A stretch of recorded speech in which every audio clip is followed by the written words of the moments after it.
gonna keep going, goddammit. What it do? Wow. Truth, Errol Spence Jr. There's a big left hand. Gervonta Davis. Shout out to the almighty LDBC, the Lions Den Boston community. If you didn't know, now you know. All right. What's going on, everybody? This is my bad. I was jamming. That shit had me grooving over here, man. Shit, hey. Man, oh man. All right, what's going on, everybody? Yes, sir. This is KQKC and Knockout Boxing 86 TV, and you are at the morning after show. And happy Mother's Day to everyone out there that's listening or in the chat. All right, what's going on, Knockout Boxing? How you feel, man? Man, I'm doing good, OG. I hope you're doing great. Happy Mother's Day to all the mothers, specifically Miss Knockout, who still sleep. Happy Mother's Day, baby. We're gonna have some good times after we get done with this show. But we gotta talk this boxing first. We gotta talk this boxing first. And happy Mother's Day to your mother as well, OG, and all the mothers out there, man. I hope all y'all get to do what you want today, put everybody else to work, and kick your feet up and just enjoy your day today. But that's all I got, man. And I'm ready to get it going, baby. What's up? Yes, sir. We're gonna talk about two fights we had last night and what's going on in the latest and greatest in the sport of boxing, the good, the bad, and the ugly. All right. So let's see who all in the building thus far. All right. We got Ronald Little here, baby. What's going on? D1, yes, sir. Knockout Boxing, you changing the game, champ. You at KQ. I can't wait to watch the epic World Series of debate. All right. Yes, sir. All right. Appreciate it, baby. Yes, sir. What's going on? Ready to find you dig? Yes, sir. Todd Swindle is up in here. Thrill here from Blueberry Hills up in here. King Bond 86 is up in here. And we got Boss Dog is up in here. We got King D is up in here. Boxing Man is up in here. And that's what we got right now so far. All right. Smash the like button, y'all. Hit the like button for the OG one time. Hit his cash app. Hit the super chats, man. We need y'all support for waking up this early and talking this boxing. So please, if you can't do nothing else, hit the like button one time as you come in. We got 40 people in here. We should always have 40 likes. So in case you forgot, smash the like button one time for the one time, man. It goes a long way to making sure people come over here that's looking for boxing talk this morning, man. Yes, sir. Most definitely. What's up, Teach? Yes, sir. So what's what we gonna start? I mean, we had two fights going on last night. Yeah. I mean, so let's talk about the opening fight. I thought so. The best fight on the Showtime card to me was the very first fight, Sims and Ahmedov. Yes, that was a fight, bro. That shit was close. Could have went either way. And Kenneth Sims pulled it out, so he's now going to be Rolly Romero's mandatory. That shit sound crazy. Rolly a fucking champion. We'll talk about that shit later. But what you got on the Sims Ahmedov fight? To me, for my money, all the fights or whatever, that was the best fight. Like the Bartholomew and Juarez fight, it was okay. Wasn't a whole lot of action going on. They wasn't as active. But Sims and Ahmedov, man, they got it in, man. That was a damn good fight. What you think of that fight, man? I know you were calling it, but what you got from that fight right there, man? You know, matter of fact, it's on now on Showtime. Actually, I just got through watching the first fight. Sims just went off. You know, they just went off, and now Rolly, I guess, is home. But Sims is from Chicago, and I like Sims. You know, I like what he does. I haven't watched Kenneth Sims Jr. Since Showtime stream. I've been watching him a long time, and he always have a habit of gassing out. I call him a front runner because he always do very well in the first half of the fight. Then the second half he has to fade out. And that's how sometimes he lose or he'd be a close fight. But last night, he did not give a lot of lateral movement. He stood right there in the pocket and he banged. He banged with Ahmedov, and Ahmedov banged right with him. Matter of fact, Ahmedov was working the body while Kenneth Sims was going upstairs to the head, and Kenneth Sims was switching. Now, Kenneth Sims is a natural southpaw, but last night he kept switching from orthodox to conventional, which served him better. Now, I think he would have stayed in the conventional stand because I think that was kind of throwing Aquadog off. So he started shoe shining to the body. But they were slugging, they weren't holding no punches back. It wasn't no rounds they were trying to fill out. I don't think either guy got tired. Now, Sims' eye was starting to close, but it was closing in the later rounds. All right, in the later rounds. And that's come from the southpaw stance from Akadal. And Akadal was hitting him with that left hand. And he was landing that left hand. He was landing that left hand on the liver and do the sternum in the right liver. No, he was working downstairs. He was shoe shining downstairs. Matter of fact, like I said last night, he had that Hemi engine running. I mean, he was throwing a lot of punches. And I'm kind of curious how many punches did he throw? But he did throw a lot of punches per round. So, but Kenneth Sims has grew a lot. Okay, now lately he been really turning it up and winning, and that is putting him in a spot where in a position now for a title shot. And he been struggling, trying to get up to that title shot, and now he's made it. Now the thing about it is, he got to keep up that momentum. When you have that momentum, you can't take a layoff. You got to keep that momentum going. Kenneth Sims came up and came out victorious. It was a close fight. I will say this, it was a close fight. Matter of fact, Steve Farhood had it going back and forth. 1 point down, 1 point up, 1 point down, 2 points down, 2 points up. So it was a great fight for that 2-fight card. I mean, I like it. Matter of fact, I think that was the best fight of the night to me. So Kenneth Sims, I hope he can show up and show out at that weight class, because now that weight class, I'm talking about 140, is getting stacked. 140 is really getting kind of dangerous now, as I would say. It's a lot of players at 140. There's a lot of good fighters at 140. And, we got Josh Taylor up there also. We got Teofimo Lopez is up there. No matter how nuts he is, he still is a good fighter. So one thing about it, Kenneth Sims got a lot of competition, but he got a lot of work to put in. But knockout, I will say this: Kenneth Sims has gotten better and better and better, and it seems like he's getting better and better and better. And he's out of the Chicago, Illinois area, and he's doing a great job. And he getting some great sparring, what I hear. So I mean, and my hats off to him. Mm-hmm. It was a majority decision, and he got the decision last night.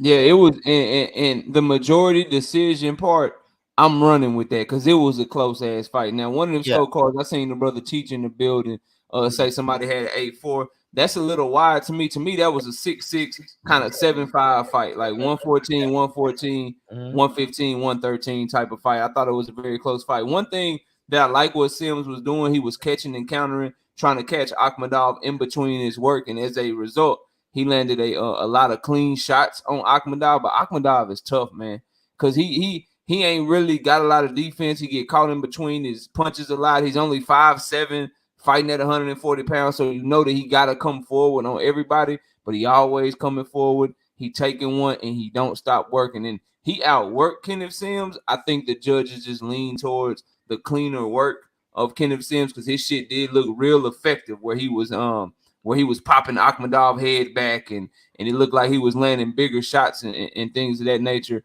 I will say about Kenneth Sims, though, I do agree with you because, this is the first time he been past 8 rounds, bro. Mm-hmm. So this was his first 12-round fight. So I think they made a conscious effort to where he wasn't going to use a lot of lateral movement. He was going to stay in there, try to swim without getting wet, stay in the pocket, not move much, and it ended up working to his favor. One thing about the switching, though, it looks like he's switching out of habit because he would always switch, and after they would get done with an exchange, he switched to southpaw. Then they get into another exchange on the inside. He take a step back. He switched to orthodox. That's a lazy way of switching, in my opinion. And I think if we go back and watch it, he got caught in between a lot of those switches. He would switch and the dude would catch him with a straight left right when he would switch. He would switch and get caught by a power jab right when he would switch. So I'm for the switching. I'm just not for the switching to show that you can do it just because you know how to switch it. I would rather you be switching for a reason, find a stance that works, whatever stance is working better. That's the stance that you use. He was just switching a lot of times just to get out of an exchange. Like instead of shuffling back, he would just, okay, I'm in southpaw. We get out of an exchange. I'm just going to take my right foot back, and then now I'm orthodox. Okay, I'm orthodox. Now we're getting an exchange. I'm just take my left foot back. Now I'm southpaw. He kept doing that shit. Ahmedov picked up on it, and that's why he was able to catch him. To me, I had it like 4 rounds to 3 in favor of Sims going into the 8th. I thought Sims got the 8th and 9th, and then I gave it to Ahmedov 10th, 11th, and 12th. I ended up scoring the fight a draw. So as somebody that picked Kenneth Sims to win, I'm looking at the scorecards. I'm like, I wonder if they're gonna like the aggression of Ahmedov. But that's a true fight. They could have went either way. And for my money, it was the most competitive, kind of most action-packed, best fight of the night. Sims do need to turn those hooks over though, OG. Sometimes when you get to throwing them combination, them hooks come like this. Right. Like this, he ain't turning them over. Maybe he'll generate more power that way. But overall, man, he's a good boxer. He deserves his title shot, and he's number 1 in line right now for Rolly Romero's belt that he just won. So we'll see if Mayweather Promotions and the PBC and Showtime try to make that fight, or if Pollo is going to get his opportunity after being in recess. So a lot of good things for Kenneth Sims. Hopefully in the future he can be a co-main event or something on a big time card, or maybe a main event on a regular Saturday night Showtime card where he's fighting for a title. But much props to him, and shout out to Chicago, Illinois for having a good boxer that maybe he'll bring y'all back a world championship, man. You never know. But I thought it was a great fight, man. I really did. Yes, sir. And for the record, it's Illinois, not Illinois.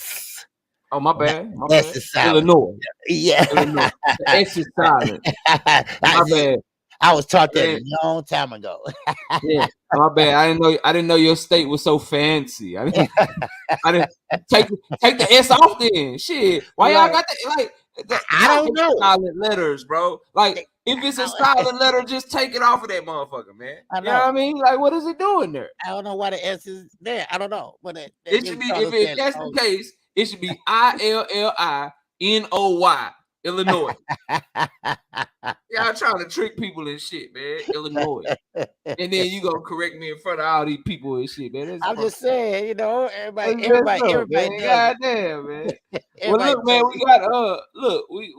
we got I was gonna ask you some questions because we got a big fight coming up too. We're gonna break down these fights, but we're gonna preview some shit that's going down next week because we won't be able to talk about it together until after it's over with. But so Devin Haney got a big weight cut, man.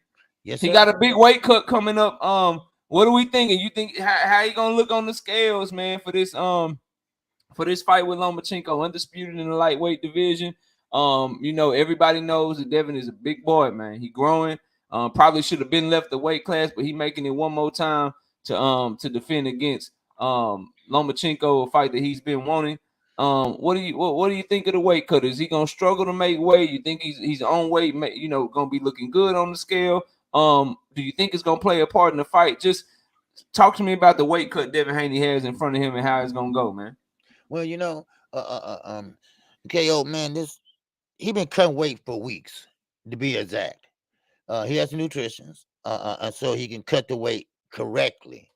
But I don't care if you got Allah himself in your corner, because you outgrown that weight.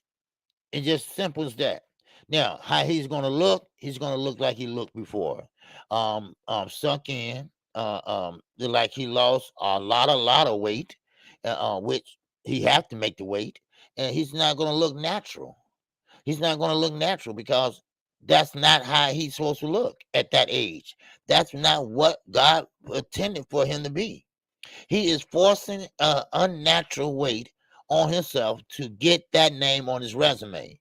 Now, if he makes it, okay, great. But the point is rehydrating up. Now, that's the problem. Now, some people, that's when the problem come in at. That's when the problem come in at, like Mikey Garcia, how he was throwing up in the elevator. You know, things like that. And now, Mike Garcia was okay, but things like that, it can be dangerous. It can be dangerous on your body, and it can be dangerous on your performance. Now, when he rehydrated up, now will he be kind of still weak? Because you can't eat everything in sight, within that 24-hour period. I mean, you just can't force yourself like that. That's just like someone being anorexic. You just can't force feed them real with everything in the kitchen.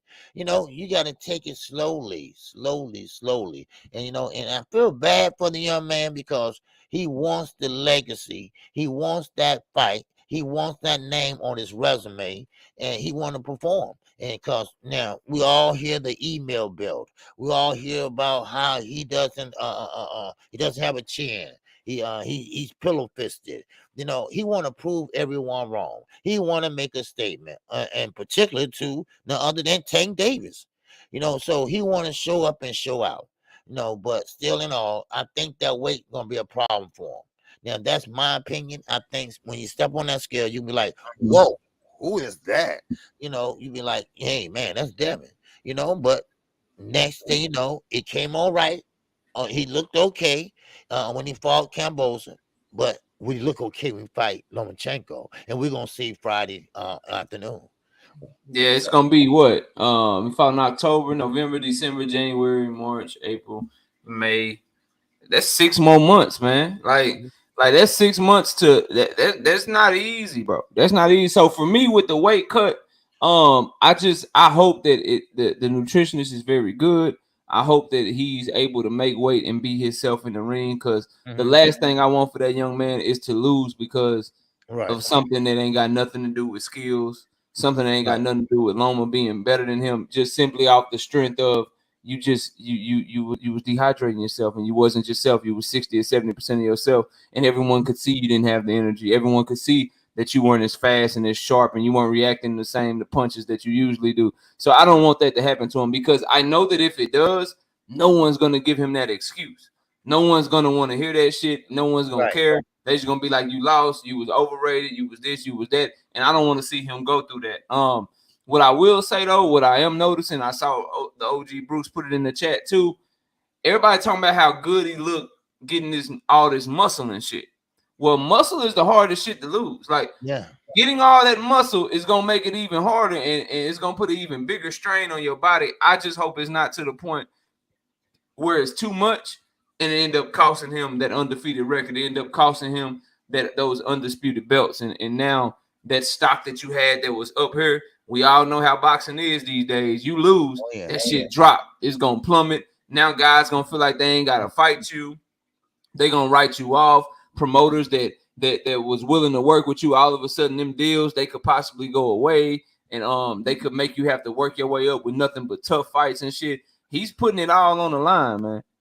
He's putting it all on the line. So you gotta you know what I'm saying, and you can see brothers in the chat, don't say all boxing talk. He said people saying I don't want to hear it. You know what I mean? Like if you struggle to make weight and you dehydrated or whatever, they're saying they don't want to hear it. You chose to stay at the weight, and some people are going to take that stance.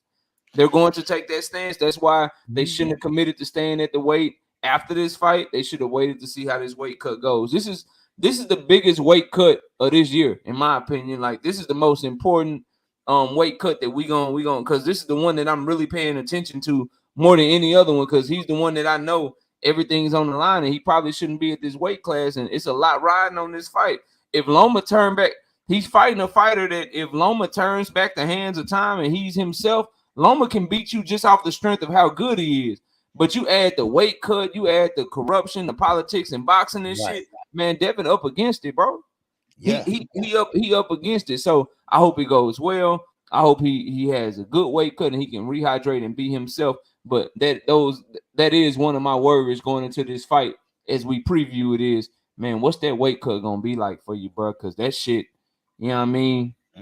It could go bad for you. That's why I always told people, OG, if it were me, I ain't telling Bill and Devin to do this. If it were me, KQ, what I would do was, man, I'm getting the cut weight, bro. If I get down to 139 and I start feeling funny and shit, and I'm like, man, I can't cut no more weight, I'm gonna say, man, fuck these belts, man. Whatever, bro. Y'all can have them hoes. Y'all take them hoes. I'm just coming in the fight comfortable and I'm beating your ass. Like, that's me, though. That's what I would do. I get to cutting weight, bro. If I cut weight to like 138 and my body start not feeling right, I'm like, man, fuck them last 3 pounds. Y'all can have these hoes, and I'm going in here and I'm gonna beat your ass, bro. The belts are only on the line for Loma. I'm doing the shit that Shakur did with KQKC out. I'm cutting as much as I can. If I can't cut no more, fuck it. I'm about to make this my last fight, and I'm moving up. I'm still going to beat your ass, though, but I'm going to make sure that I can be myself, because the worst thing to do, you'll get criticized if you lose the belts on the scale and win, but you'll get killed if you keep the belts, make weight, lose. And that, like, bro, you will get killed. So I'm making sure I win by any means necessary if I'm Devin. That's just me, though. That's all I got on that one. Let me hear you. Let me ask you this now. Yes, sir. Okay, yes, sir. What if Shakur or Gervonta Davis say, "Hey, look, I want next. I want next at 135." Because I heard rumblings that them say, "Hey, man, hey, I'll fight Shakur next at 135." That's impossible. I just don't believe that. That would be impossible for him to do. Yeah, I mean, for me, I wouldn't stay for Shakur. And it ain't to duck Shakur or nothing like that, but they done already said that they're gonna fight in the future. I'm staying if I'm fighting at 135 and I'm Devin, I'm staying for Tank for 2 reasons. Number one, all the just as a man, all the back and forth shit. You know what I mean? Like they've been going back and forth way longer, way more. It's much more venom there. So as a man, you stand on that. Like you gotta back up what you've been saying. Number 2, and most importantly, it's the bigger fight, and it's the fight that's gonna generate the most buzz. And Shakur is a great fighter, but Tank got the cachet, and you get so much respect if you beat Tank Davis, bro. Like it goes to a whole nother planet, and that's why I was like, all right, bro, y'all got to be careful, because see now they done paint themselves in the corner, OG. Because if he let's say he escaped Loma with a victory, he make weight, but he look bad on the scales or whatever. Tank and them can just send him a contract for 135, and if he don't take it, now he gonna look like a duck and like he ain't standing on this square and shit. So that's why I was always like, bro, y'all shouldn't say y'all staying like that, because if you say you staying like that, somebody can use shit against you. But we'll see what happens. But for me, should he stay? Based on his words, yes. But based on how he been looking on the scale, he should have never committed to staying, man. Right. He should have just waited to see what happened with Loma and then moved up. But if Tank sends you an offer, at this point, all the talking and shit, you gotta stay. You gotta take that shit. And to see him trying to make weight at the end of the year, at the end of this year, because that's when him and Tank would possibly fight, bro. It's not gonna be good. I'm letting y'all know right now, bro. Tank and Devin at 140 is a lot closer fight than Tank and Devin at 135. I got Tank at either one, but I'm telling y'all right now, bro, you do not want to get in the ring if you Devin Haney with Tank Davis and have your punch resistance compromised, bro. Like that's the last thing you want to do is go into a fight dehydrated with Tank Davis. Like, good luck with that shit. Exactly. Good luck with that shit. But you wrote that check, so now you got to cash it. That's what I got on it, man. But we can get back to the fights. I gotta ask you some questions about Loma. Okay, real fast. We only got 70-something likes, and we got 125 people in here. Could you all please hit the like button? All right, don't cost anything. Just hit it, and all right, and just keep on listening. That's all. Get the OG. I know we got 25 people that can hit the like button, man. Can we get to 100 likes real quick, please? Yes, sir. Just get us to 100. I'm counting 78 right now. Can we get 22 people to hit the like button? We got 79, bro. If you want the boxing talk, if you want us to continue, if you love the morning after show and you can't donate to the channel, let's at least hit the like button, bro. We up to 82 likes. Can we get now? We up to 84. Can we get 16 people? Maybe you forgot. Maybe you didn't know. And because look what just happened when you hit the like button. Now we got 128 people. The like button matters, bro. The like button matters. We up to 90 likes. Can we get 10 more people to hit the like button so we can continue this boxing talk for y'all? Please and thank you. Please. All right, we up to 98 likes. That's what I'm talking about. Let's get 2 more people. Let's get 2 more people to hit the like button. 1 more person. One more. Can I get 1 more person to hit the like button? All right, there we go. Now we can continue. Appreciate y'all for rocking with us, man. So OG, the second fight, man. The second fight. Who was it? Bartholomew and Juarez, man. What you got on Bartholomew and Juarez? I thought Juarez outworked him and probably should have got the nod, but they had some wide scorecards for Bartholomew. I'm curious about your take on the fight. Rances Bartholomew and Omar Juarez, the second fight on the Showtime card. What you got on that one, man? Look, Rances Bartholomew, 37 years of age. His switch is also from South Part of Orthodox. But Juarez, 23 years of age. Now, he's not one of the aggressive Hispanic type of fighters, but he was a good fighter. All right. He pretty much did everything in repetitious. Everything came behind the jab. He was forcing the action, and he was going downstairs. He was going to the body. He was doing everything right. But Rances, he was pretty much showboating and doing this and doing that. But I think Juarez stepped it up a notch in the middle rounds. I think he did outwork Bartholomew, and that's why they had a close fight. Because see, Bartholomew, yes, he was showboating and trying to bang, but he was missing. He didn't have no accuracy. He was kept on trying to throw that left hand and trying to one, because he was the bigger fighter. He was a bigger fighter and a taller fighter, but the smaller fighter was bagging him up. Now, of course, Juarez, I like his work ethic because he's ring savvy. He's still young, but everything was going like in slow motion for him. Everything was going like in slow motion. No, he know how to go to the body, and then he know how to push his opponent back, but everything was kind of slow. But again, he's not a big puncher, and Bartholomew knew that. And that's why he was boloing around, doing a bolo fist and everything like Sugar Ray. But still in all, he was missing. But the uppercuts was landing and the body shots was landing. So that fight could went either way, if you ask me, because Juarez did do good working on when Bartholomew was against the ropes, and Bartholomew did get hit a couple times. That's why he brought up the high guard. So therefore, Juarez, he knew what to do once he got against the ropes. He went to the body. He went upstairs. Then he went back down to the stern. He right down to the stomach. So that, I think, once a few fights on his belt, and once he get step up a couple more fights, I think he'll be a great fighter. He's not one of those type of fighters that will come in there and just stand there and bang. And plus, he was standing right in front of him, but he's going to have to learn how to cut off the ring. He didn't know how to cut off the ring last night. What happened was he kept on going from here to here and here. He didn't know how to cut off the ring. He going to have to learn how to cut off the ring. Because Bartholomew, when you got a way out, then you don't have nothing to worry about. So you have to cut off the ring and stop him from coming in. That's what he's going to have to do. But Juarez, I think it could have went either way, because Bartholomew, he was throwing. He was more laid back, but he was waiting on the big shot that never came, because he was kind of wild. But there go Juarez. Juarez working it. He was working and working. He was trying to bang that body once he got against the ropes. So it could have went either way, but they gave the nod to Bartholomew. But he's 37 years of age. And I always say, when you reach the age of 37, either you made it big, or at 38, you're on your way out. But Juarez, he's learning. He's 23. He could have won that fight last night if he pretty much stepped on the gas. And he didn't step up another level, but it just wasn't enough. So that's how I saw it. Yeah.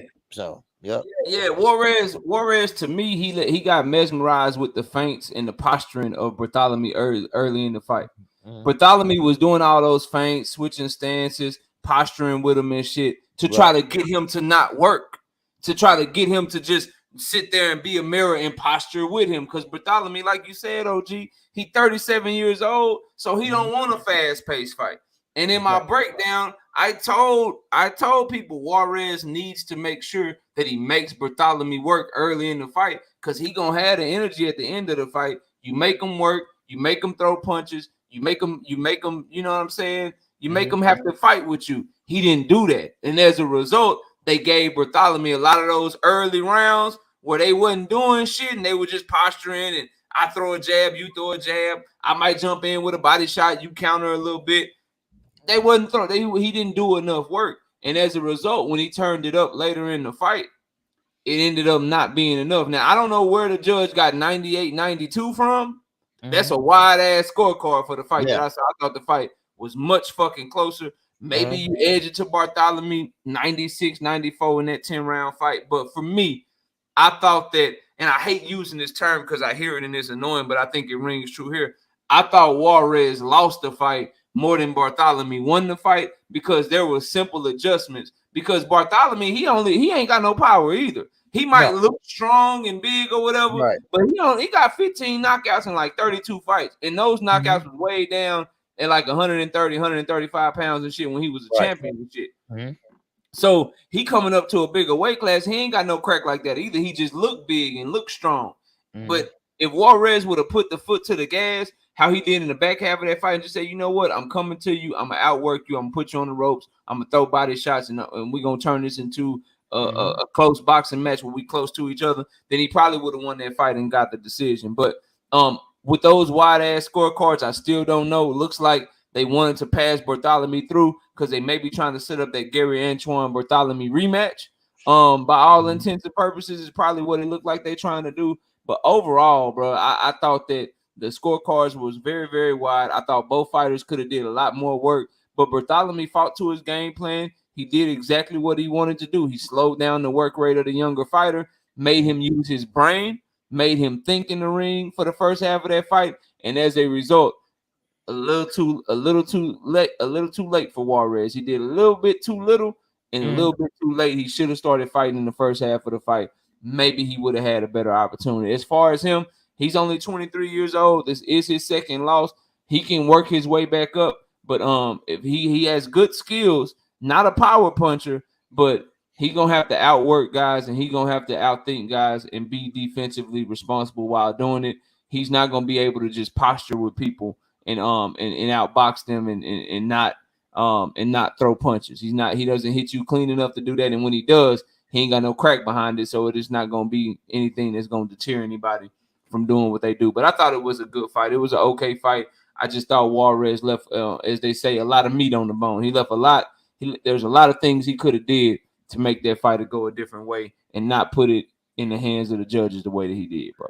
No, knockout. Now, I don't know. Correct me if I'm wrong. Cause I thought because I had took the referee test here in Chicago, and they said it's illegal to backhand with the jab. Now, the referee allowed Bartholomew to do that all night. He did not say no. You got to throw. You can't backhand nobody. No back like a bam, like a slap, right? Yeah. He kept throwing the jab like that from the knee and the hip.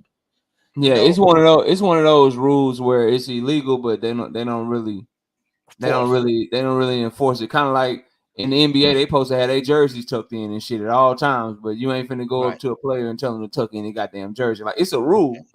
It's a rule that they supposed to follow, but if the jersey come untucked and y'all balling, they ain't gonna say nothing. It's kind of like that to me, where like, yeah, it's illegal, but a lot of guys do. And then Bartholomew too. Maybe they didn't call it because he was throwing it from his hip.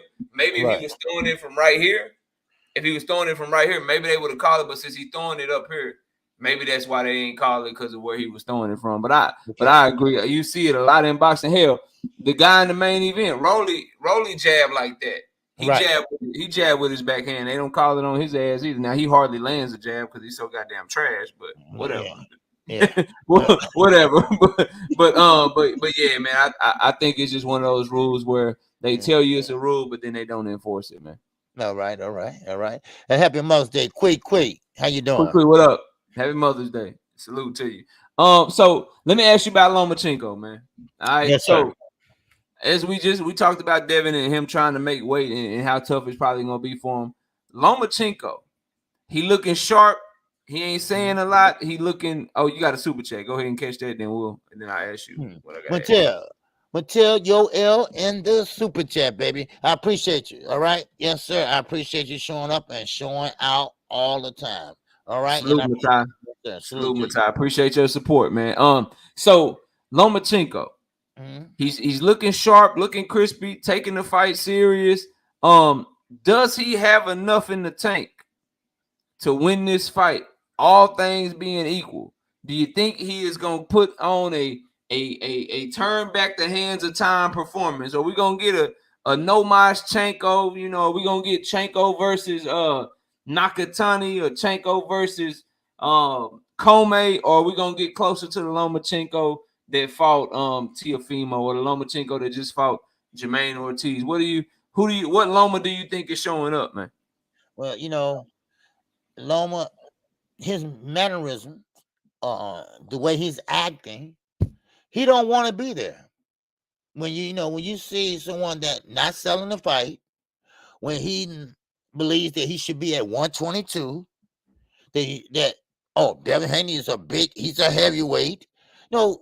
Comments like that, that lets me know that I really don't want to do this, but now I signed on the dotted line, and now I got to go through with this, and I got to make the best of it. Or it's a flip side to that. Well, I'm gonna think and let him think that, all right, I'm not gonna be the best of Lomo that I can be. I'm not gonna be that matrix. All right. But now, once that fight starts come Saturday night, you might see a different Lomo. You might see a Lomo that maybe might 2 years younger. Because everyone say, oh, he's older now. He's slowed down. He's not that old. But when you have 400 some amateur fights, that shows you that what? I've seen every style that you're going to bring. So it's just a matter of how fast I am now. It just depends on how fast I am when you bring that. Now, of course, Devin Haney's going to have to fight come Saturday night. Now, that jab and hold is not going to work because Lomo's going to refuse that jab just like it did Rigondeaux. No, he's not going to sit there and let you hold on to him all night. He's going to let his hands go. He's going to throw his angles. He's going to throw the left, fall out to the right. His same Loma move. But you are fighting a guy that's young. You are fighting a guy that has fast feet. So that might be the difference. I don't know. But I think Devin Haney might pull it out. And pretty much, I'm quite sure he will. But Loma don't think he's old. I think he still has at least one good fight left, if not more. So I don't see a Lomo that's a thrill because she's not selling the fight. But I still say that this Lomachenko is still going to be the best he can be. I think he still want to make that news. I think Bob is rooting for him. I think the whole top. Hell yeah, Bob said put your money on him. Shit. Hey, Bob said put your money on him. I got to looking like, man, who judging this motherfucker? Who ripping this motherfucker? What Bob know that I don't know? Why the fuck he talking about put your money on Loma, man? What the fuck going on? Usually promoters that got both fighters, they just be like, hey, it's gonna be a great fight. Right. You know what I'm saying? And they don't care, but he like, hey, I know they both under me, but hey, put your money on Loma. I'm like, God damn. Now Dante Hall, I think he's thinking like I'm thinking. I think he's focused, but I think he's playing that game, maybe or maybe not. See, that's the thing about it. You don't know unless you got a mole in the camp. But so I mean, so we're gonna see. And this is one thing about boxing. It keeps you in suspense until the fight, until you see what's going on. All right. So that's what I see. So for me, my little bit of a pushback to that is Loma ain't never sold a fight. Like he ain't sell the Teofimo fight. He don't sell fight. So I don't really read too much into that with him not selling the fight with Devin, because I mean, English ain't his first language. His culture is different and shit. Like they don't how we get down. OG, we pop shit over here. Like over here in America, we extremely arrogant. We gonna talk our shit. We gonna let you know that we gonna whoop your ass, and then like we move a little different over here. In Ukraine, he ain't really, he ain't moving like that. So he ain't never sold a fight. So I'm not holding that against him. What I do know though about somebody that's as accomplished as Loma is, when you really want something, and it's something that you ain't accomplished before, because he been wanting undisputed, that's what he's been pushing. That shit gets your blood flowing a little bit different. And the fact that he been quiet, and when you hear him talk, they tell him what Devin Haney is saying. He say it's okay. It's the time for talk is over. It's time to fight. I'm like, oh shit, yeah, he ready. He coming to fight. And if you just look at the matchmaking, see, I'm very keen on the matchmaking. They put him in there with Jermaine Ortiz, for everything that they have done since they signed Devin to that contract or whatever was to get him ready for Loma. And what I mean by that, we're going to get you 2 fights with Kambosos so we can give our matchmakers an opportunity to look at your strength and weaknesses. Okay, we seen you 2 fights against Kambosos. Now, Loma, when you come back, we're going to put your ass in there with Jermaine Ortiz. Maybe he's not as good as Devin, but we want to give you an idea of what somebody with fast feet look like. We want to give you an idea of what somebody that can turn with you may look like so you can kind of know what to prepare for and what to expect for. From the moment that they signed Devin to that contract, all Loma has been doing is getting ready for Devin. Devin didn't have to get belts. He didn't have to fight a rematch with Kambosos, and now he fighting Loma. Just look at what they did. Devin wanted to fight in February or March, OG. They pushed that shit all the way back to May. They trying to make it harder to make weight. They trying to make it harder for him to make weight and shit. Right. Then on top of all of that, you got the promoter saying, "Hey man, put your money on Loma." Hold on, bro. I know you love you some Loma, but ain't the promoter Devin too? I'm telling y'all right now, bro. Listen to me and listen to me well. Loma's good enough. Like, I want y'all to understand that Loma is good enough to where if he turned back them hands, all this shit about Devin washing Loma, y'all know I like Devin Haney a lot. I got Tank beating all those guys, but I like Devin Haney a lot, bro. Ain't nobody washing Loma. Like, if you want to have a conversation about the nepotism of Lomachenko, getting the title shot after losing to Salido, if you want to have a conversation about how he's been showed favoritism in his career and got opportunities that other fighters in similar positions like Robeisy Ramirez, also a 2-time Olympic gold medalist, did not get. If you want to talk about those things, I'm willing to have a conversation with you because I agree with you. But if you want to come to me telling me that Loma can't fight, nah, bro, that dude, he can fight. Oh yeah. He can fight. And if I'm watching JoJo have some success, I'd be damned if Loma can't have success too. He's going to have some success in this fight. The question is, how much? I know he coming to fight. If he turned back the hands of time, and I ain't talking about like 5-6 years ago. I'm talking about the Loma that showed up and put hands on Richard Coleman. All right? I'm talking about the Loma that showed up and put hands on Nakatani. If that dude show up, or the Loma that was in the back half of the Ortiz fight, because I didn't see an old fighter, I saw a rusty fighter. If he shows up, it's a close ass fight, bro. It's a close ass fight. That man can fight. So I'm rooting for Devin. I hope that he gets it. I ain't making my official pick till later on this week. But this is a fight, y'all. Like all this 10-2 shit, 11-1. Man, Loma ain't finna just get no 1 round, bro. Y'all bugging. You know that shit right now. Y'all bugging. Right. I don't know why they keep on thinking he's that old.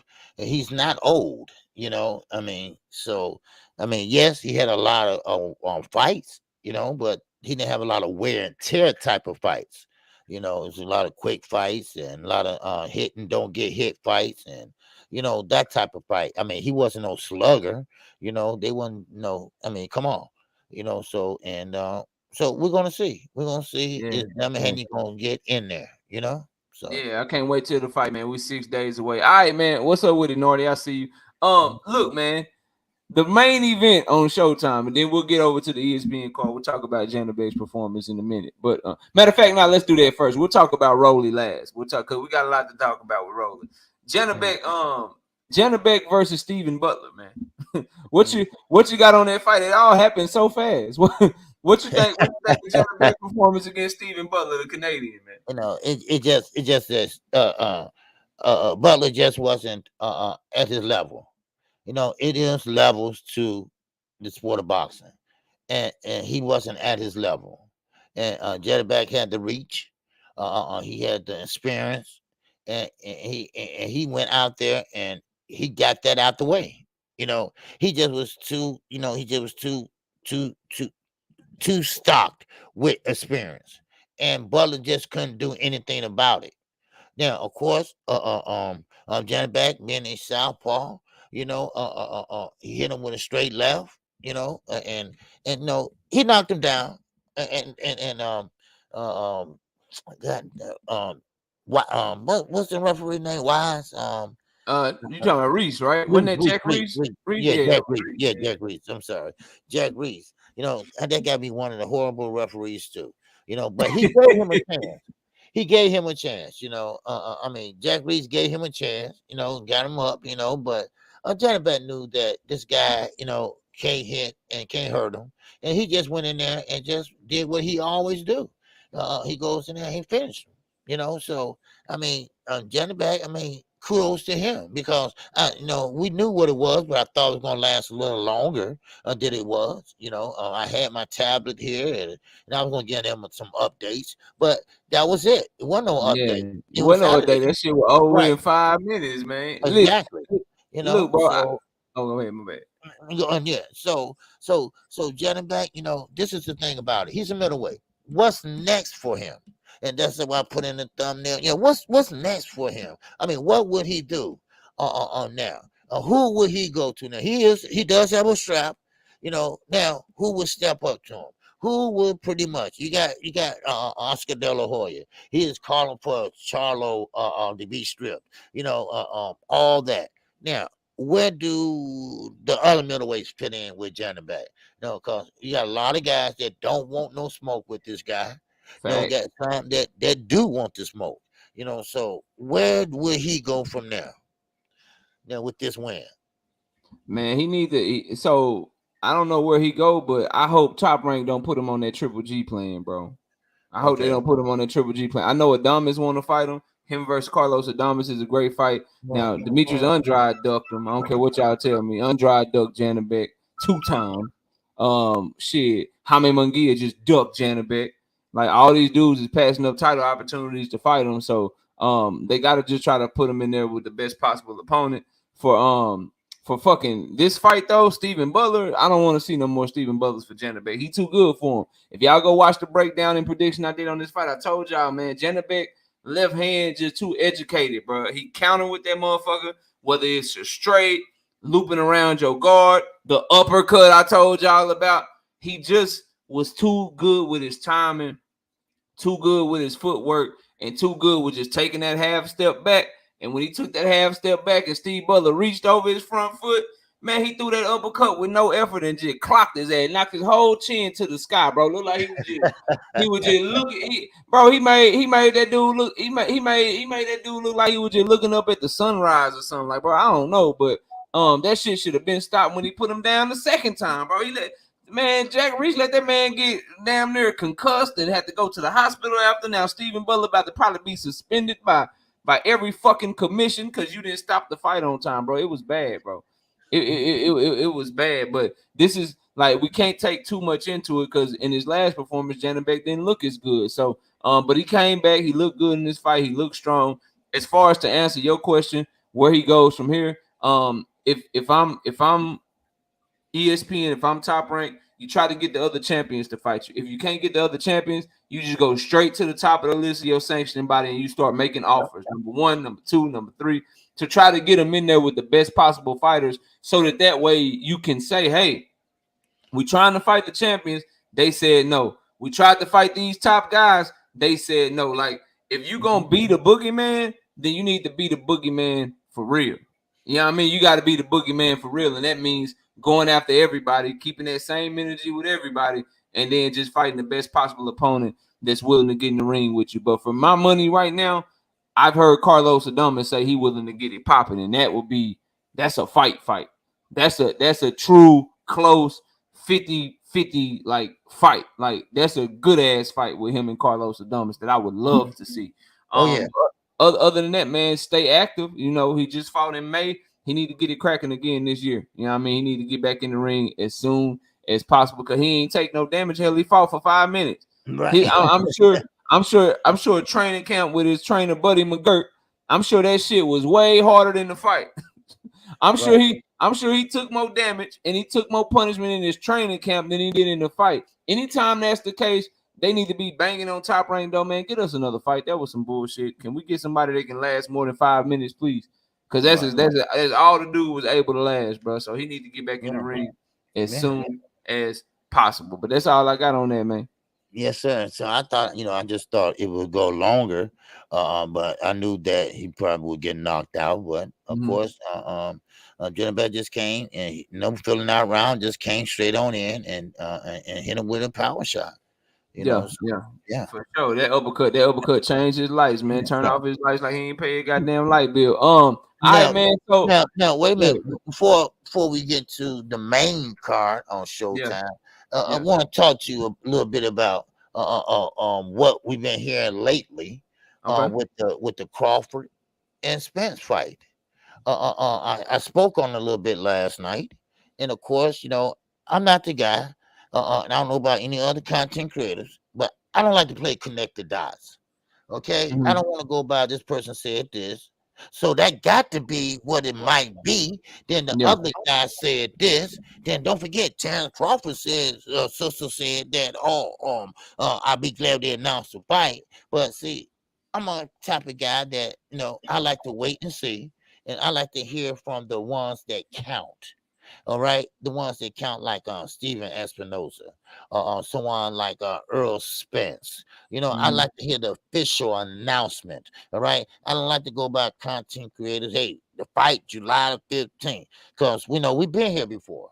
We've been here before, and sometimes I don't want to say go out there and buy a hotel room or ticket or whatever, and kind of find out that Terrence ran out that back door.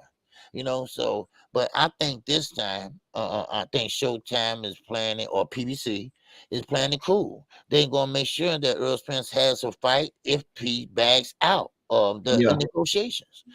So, but what do you think about all the connect the dots and everybody pretty much saying it's a done deal, and it's July 15th, and Pitbull Cruz father said, yeah, we're gonna be on the undercard.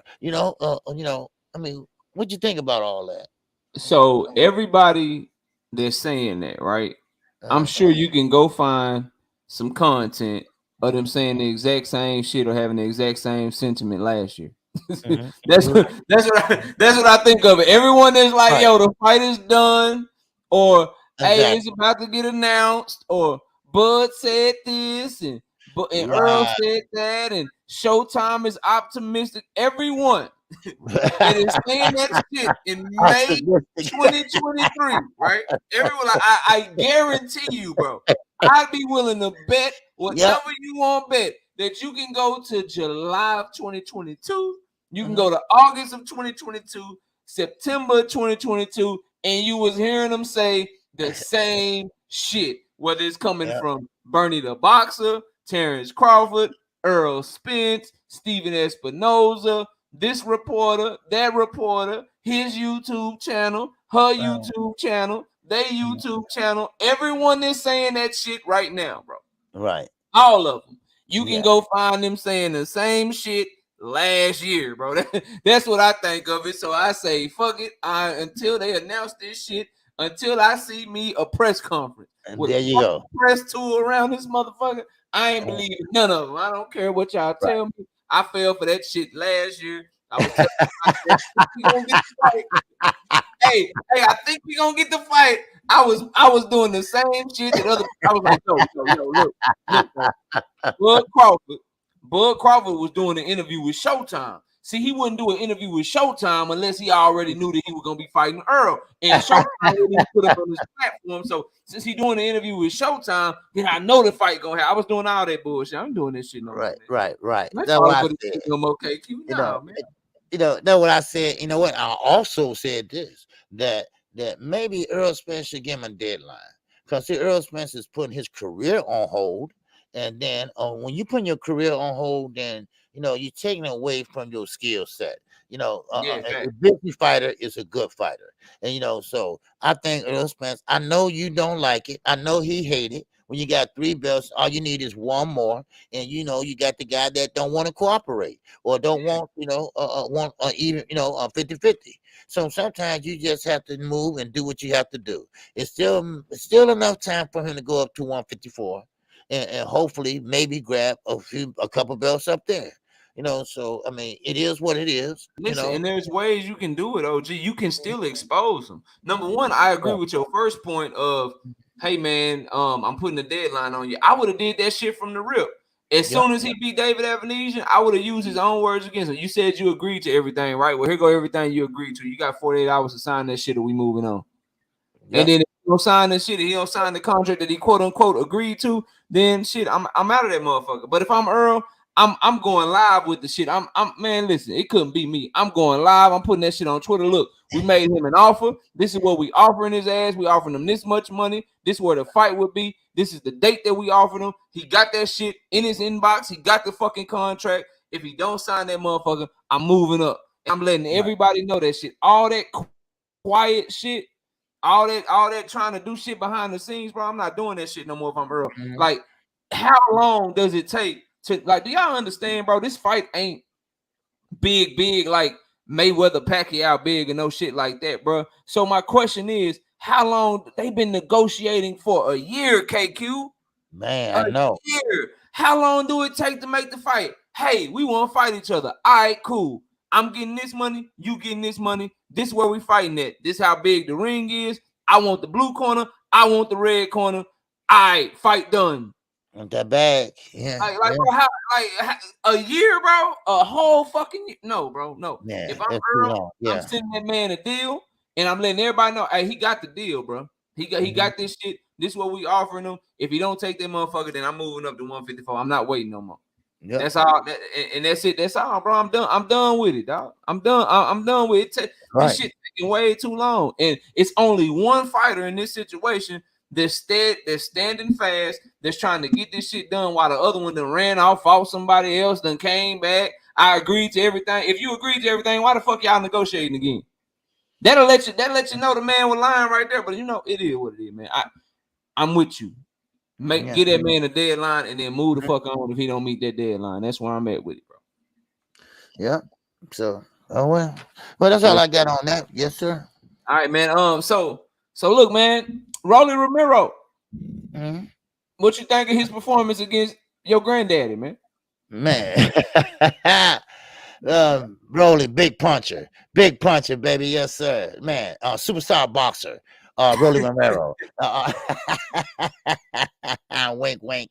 All right. But anyway, Rolly Romero, before the fight came on, I told everyone in the chat that Bullet, his trainer, said that you're gonna see a different Rolly. You're gonna see a different and patient Rolly. You're gonna see a Rolly that he can box, and you're gonna see him being very, very patient. Well, yeah, we did see a patient Rolly. Yes, we did. Now, of course, Rolly said he was boxing, but Rolly, no, that wasn't boxing. Rolly hop from one side of the ring and hop right back on the other side of the ring. Rolly was going into the left hand. You go to the opposite direction of the brick hand. And of course, Bullet wasn't telling him that, or maybe he was. I don't know. I couldn't turn it up, but still in all, Rolly jab. Rolly jab wasn't straight. He was throwing a jab, but it wasn't straight and it wasn't landing. He was throwing a jab all the way across the street from the neighbor's house. That's how far apart that he was from Barroso. Now, of course, he saw something in Barroso that he didn't want to engage. And maybe it's called Tank Davis. Because, see, once you get knocked out, your next fight, you're a little hesitant. You're a little hesitant to get even a little closer. And that's what I saw.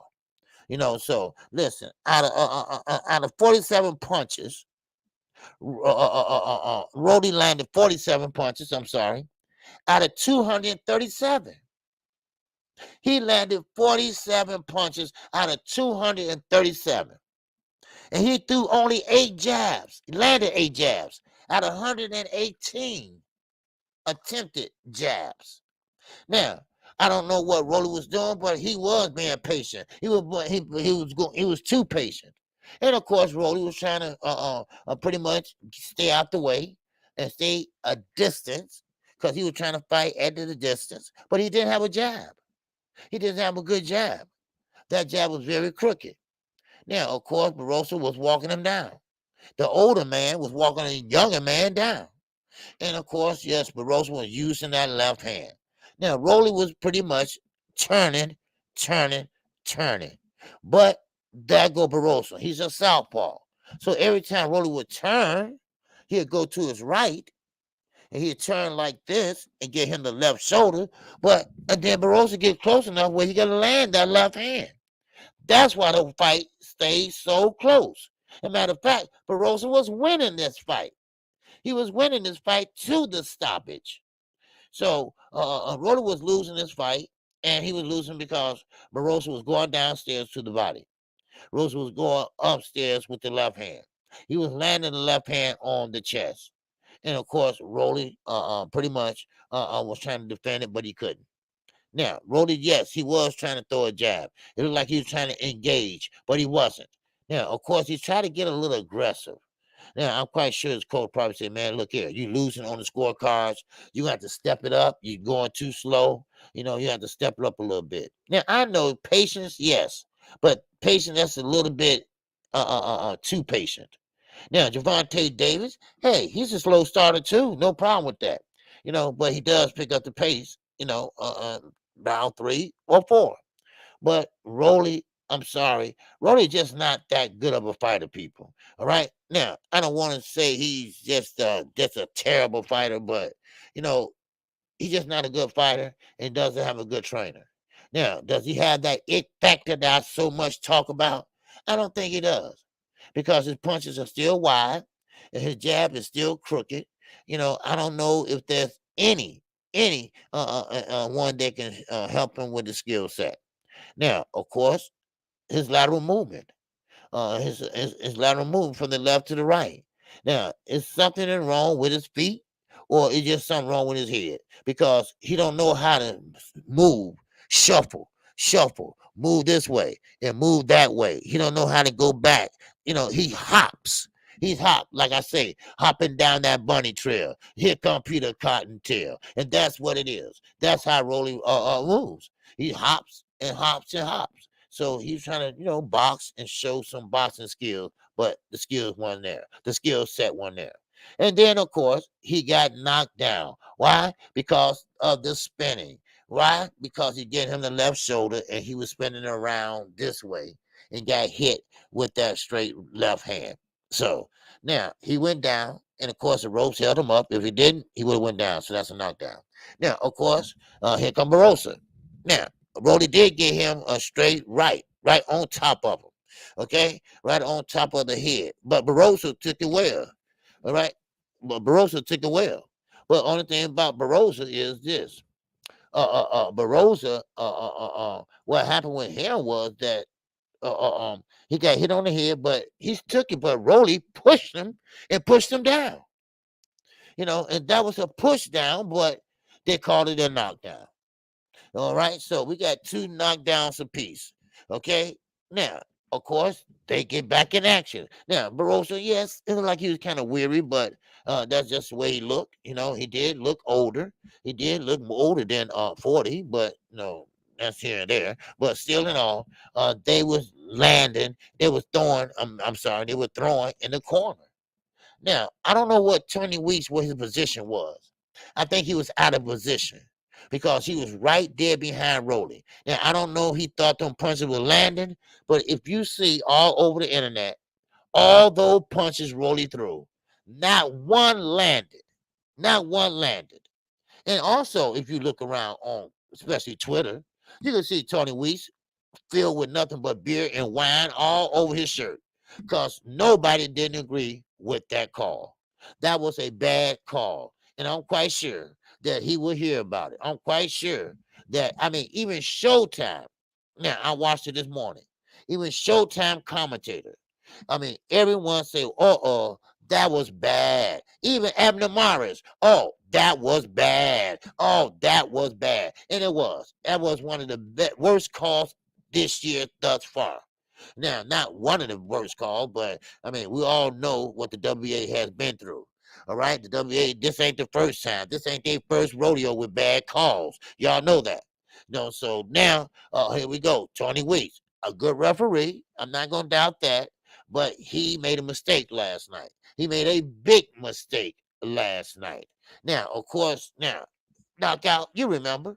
You remember when they pretty much changed the call from a slip to a knockdown? Okay, then what about changing the call last night? What about changing culture? You know what? Oh, no. I'm sorry. Let's commence and go on fight. I made a mistake. I was in the wrong position or something like that. I don't know. Whatever, how they figured it out. They should have figured it out. But I will say this is a robbery. And I don't like to use that word, but I'm going to use it now. That was a robbery. That was a robbery, and that wasn't fair. Now, yeah, Rolly probably would have won the fight sooner or later, or maybe not. Because he was losing on the scorecards. So Barroso could have shocked the world last night.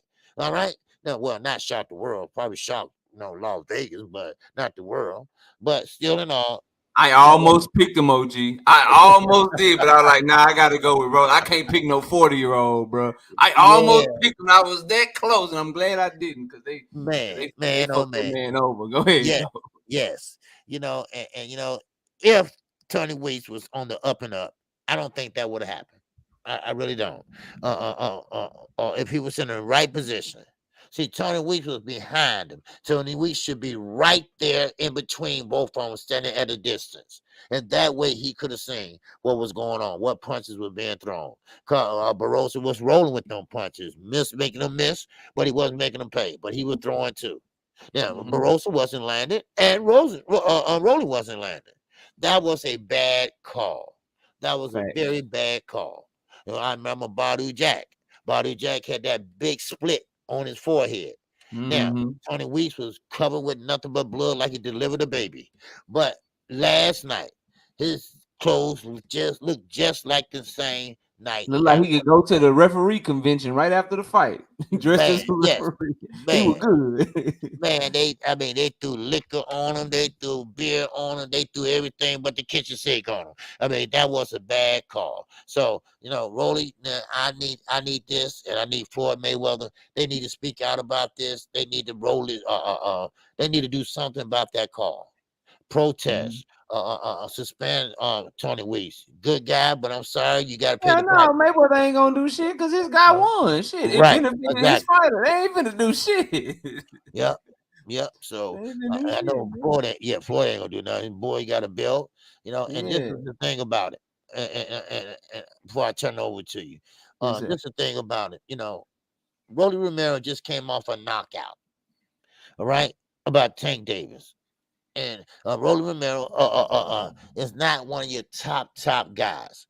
Now, of course, he has fought pretty much C-level fighters his whole career, and now he went and fought for a title.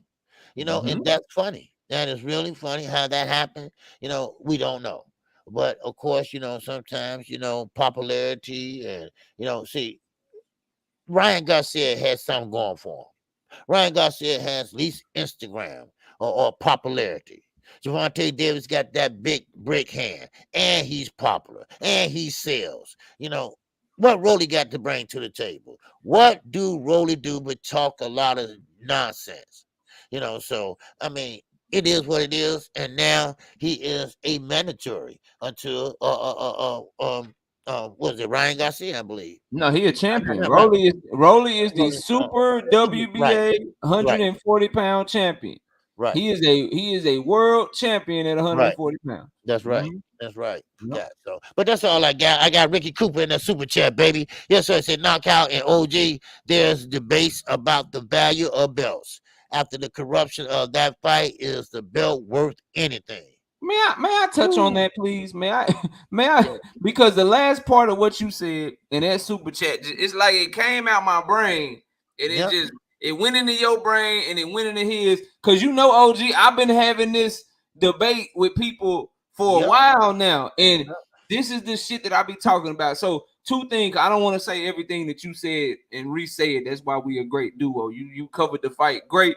The one part that I will say about the fight, I think Tank Davis, and you and I talked about this off camera before we started, and I'll tell this to the people. I think Tank Davis probably broke Rolly's jaw. And what I mean by that is you can take a certain punch, you can get knocked out a certain way to where you ain't never the same no more. It do something not only to you physically, but psychologically. And if you look at Rolly Romero in that fight, one thing that he did have going for him, if you go watch the Tank fight, is that he was aggressive as shit. Like Rolly was aggressive. He was awkward. He was bringing it to your front door, and he was strong as fuck. And he was gonna throw his punches and come at you no matter what. We ain't see that Rolly in the ring against the 40-year-old Barroso.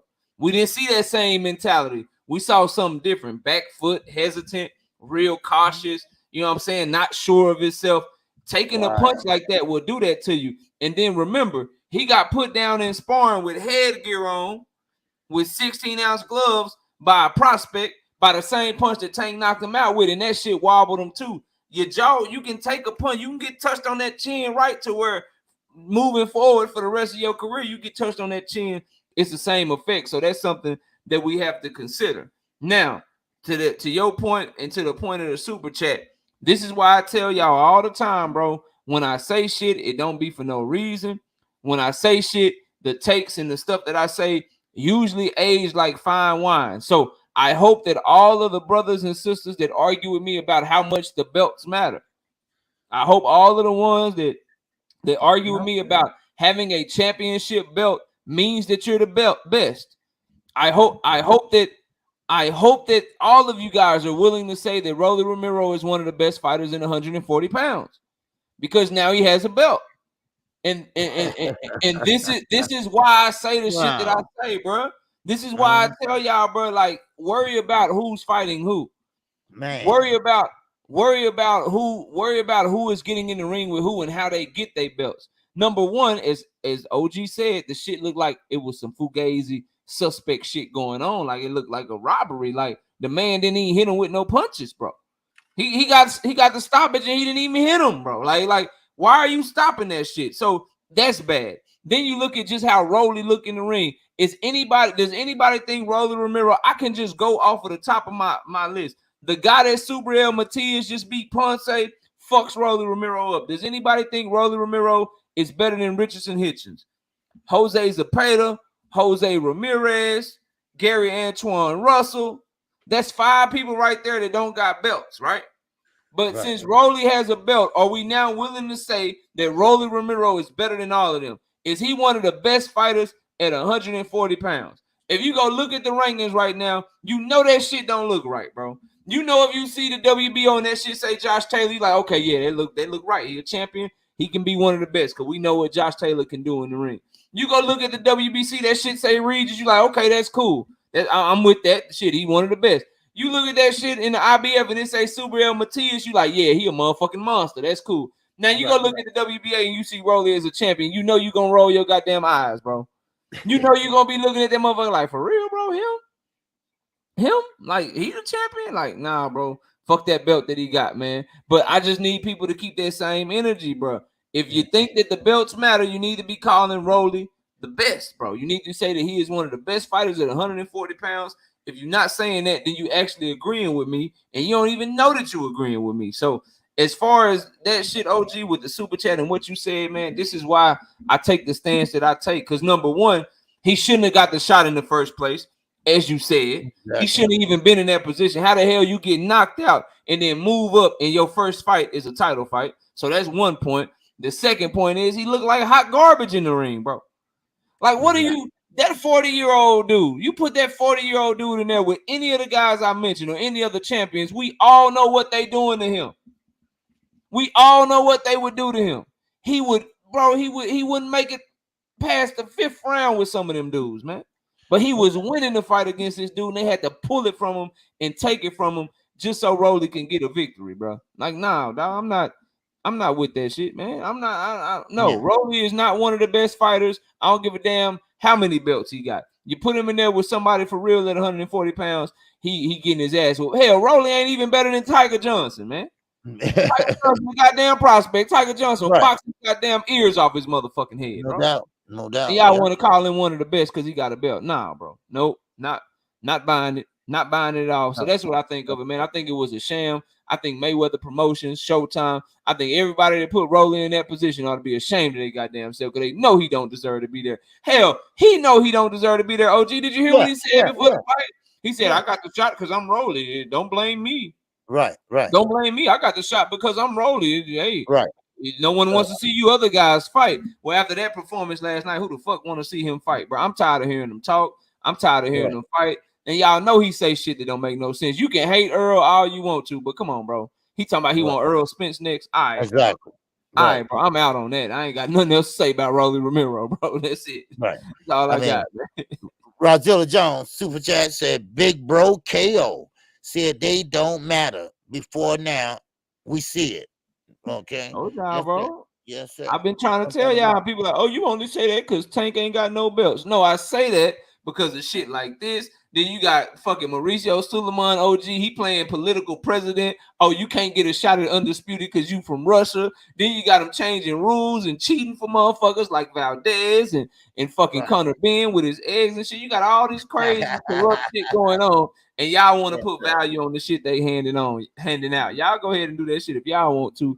I'm standing on my motherfucking square with that shit, man. That's it. That's all, bro. Real talk. Yeah. Now you mentioned about the UK and everything, and now don't forget, Pulo is supposed to be Rolly opponent. Yeah, but yeah. Of course, he tested positive for chlorophene. Now, the thing about it is with Pulo, what's on his side is that his wife is pregnant. His wife is pregnant, and now he's justifying that he was taking that so they can have a kid. Now, of course, WBA, they are looking into that and say, oh, maybe so. So they are pretty much putting him a champion in recess. So he's a champion in recess right now. Of course, WBA. Now, I'm not going to say they crooked, but they have some questionable bouts. All right. Yeah. Mikhail Fox really stuck out for me. Mikhail Fox, they really, really did a number on that young kid. You know, they really, really robbed that man. You know, so I mean that, and of course what we saw last night, you know, and they must be getting rid of these secondary belts. They haven't been doing a good job at it. You know, so I don't know what else we can say about the WBA, but their rankings. I don't like their rankings. I think they got it all wrong. You know, so I mean, what else can you say? You know, I mean, they all corrupt. WBA, you can see that they rankings gonna heavily favor PBC fighters and their decisions favorably. They heavily favor anything that got anything to do with Al Heyman. You look at the WBO, they shit gonna always heavily favor anything that Bob Arum got going on. You look at the WBC. If you're that, and this is no racist shit, bro. This is just what it is. And if you don't like it, you don't like it. But if your last name is Valdez, Ramirez, Sanchez, Alvarez, Lopez, some shit like that, bro, they gonna heavily favor you. And if you the IBF, your rankings is paid and bought, and it's paid for and bought by whoever can pay you the most money. All of them got they play in this shit, man. All of them got their hand in this shit. You know what I mean? So it's like if we know that that's how they move, and why are we got the power? We the ones that put the money up. We pay for these subscriptions. We go to these fights, buy tickets and shit. They own the power is in what we put the power in. Why? If you know that all this shit, this is what I can't get my mind to, bro. Like, if you know that all this shit is going on, everything that I just said is a fact, bro. It's public record for everybody to view. If you know that this is what's going on in our sport, why would you know that this is what they're doing, but then put value in the shit that they hand out to you? Like, they're the ones, so they're doing all of this shit, and they're the same ones that's giving these fighters the belts, and you put value in the stuff that they handing out, knowing that they doing all this other shit on the side. Nah, bro, I can't do it. I will not do it anymore. But let me ask you this, because we got a big announcement over the week that not a lot of people are talking about. We got a potential fight of the year, OG. Virgil Ortiz is gonna be back. They said he okay. He done got cleared. They done remade the fight. Him and Stanionis is going down in July. So we're gonna get the Virgil Ortiz and Stanionis fight. It got pushed back because Stanionis had some health issues. Then it got pushed back because Virgil Ortiz had some health issues. Now we hoping that third time is the charm. If this fight go down like it's supposed to, I think it's a fight of the year candidate. But what you got on Virgil Ortiz and Imantas Stanionis, they are now scheduled to fight in July, just 2 months from now. What do you think of that fight, man? That's one that I know we was excited for. That was supposed to happen on the 29th, and it ended up not happening. But what you think of that, man? Well, Virgil Ortiz, he turned down the fight with Terrence Crawford. And I hate to say it, but I think that was a good move, because if he can handle Stanionis, and which that's going to be a hell of a fight, no doubt about it. That's going to be a hell of a fight. Now, because remember, Stanionis, I mean, he took step aside money twice. Yeah. Now he want to fight. He want to scrap. So now I think Virgil Ortiz, now his skills going to be on display. Now, Stanionis' skills is going to be on display. And now we're going to see what the 147 division has to offer after the Crawford and Spence. But I think that fight is going to be a good fight. Ortiz, yes, he's a great fighter. He should have been number one at that time. He was the number one mandatory to Terrence Crawford all that time, and Stanionis also. So, but I think Stanionis is going to bring it to Ortiz. Now, I do have Stanionis winning this fight. I think. Okay.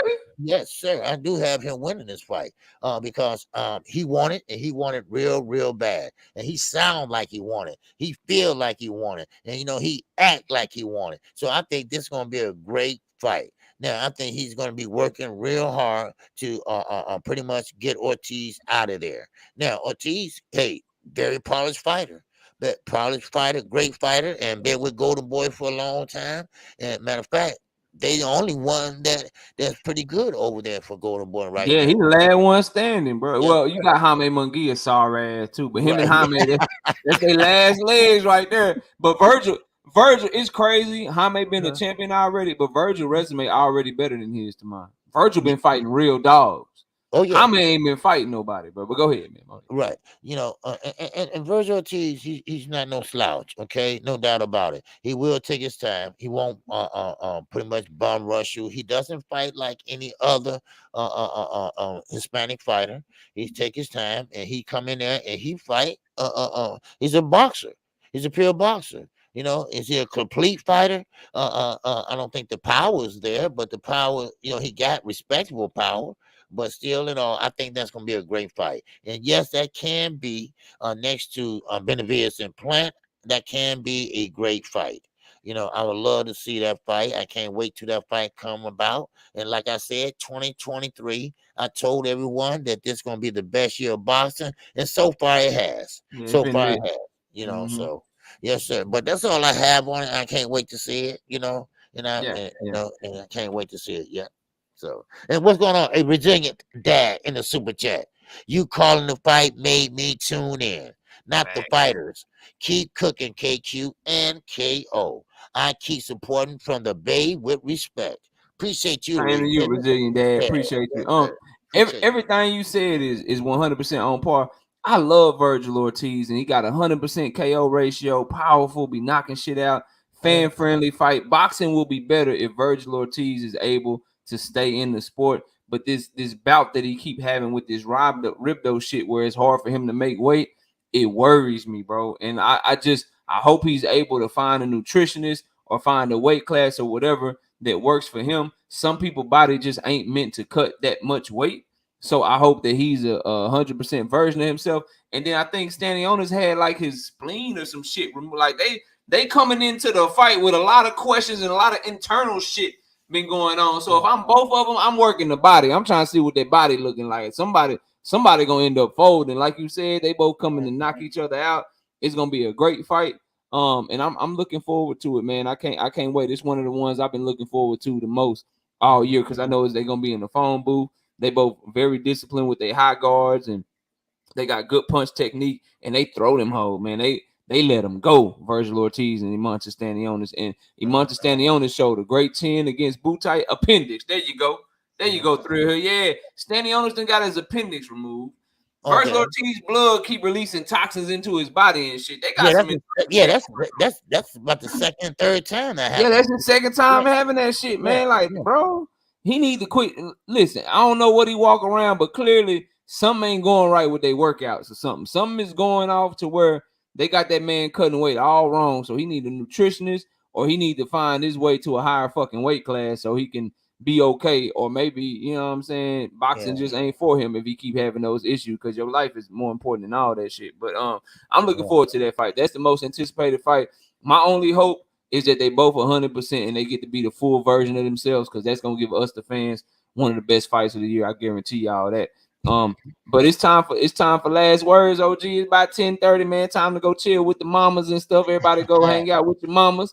For me, man, look, We live tomorrow night.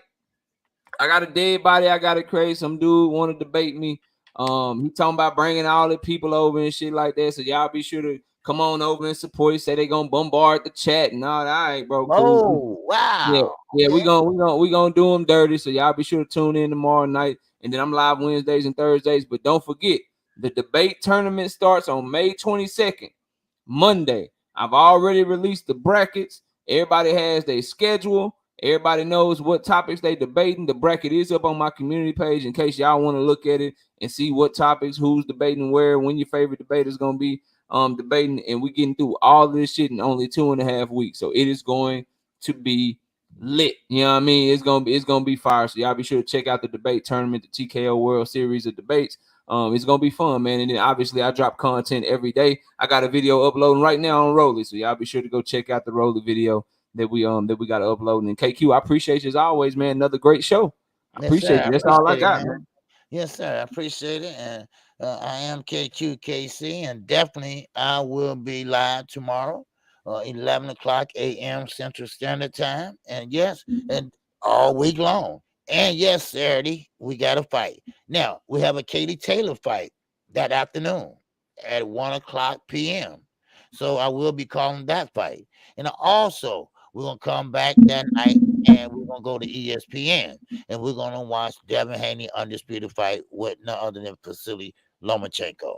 All right. So we're going to have a full field weekend next weekend and all this week. So we got the debate tomorrow. We got KQ tomorrow, man. I mean, all week long, you're going to see KQ and KO right here in your living rooms. All right. Oh, so shit. So Katie Taylor and Chantel Cameron fight on Saturday too? Yes, sir. Oh, that's lit. I didn't even know that. Oh, I'm excited now. Yes, sir. My bad. Go yes, ahead. Sir. And that will be on the zone.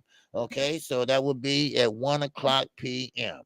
Okay, so I think Katie Taylor walks around 3, 4, something like that. So make sure you tune in. All right. So, but that's all I have. I want everybody to have a good Mother's Day. And I'm talking about all women, because like I said last night, some woman has been a mother figure to some child, a boy or a girl, coming up or today. So all women and all mothers have a happy Mother's Day. And with that, that's all we have for you. And thank you for tuning in. And with that, we are out of here. Everybody have a good y'all, man. Peace out. Yes, sir. Peace out.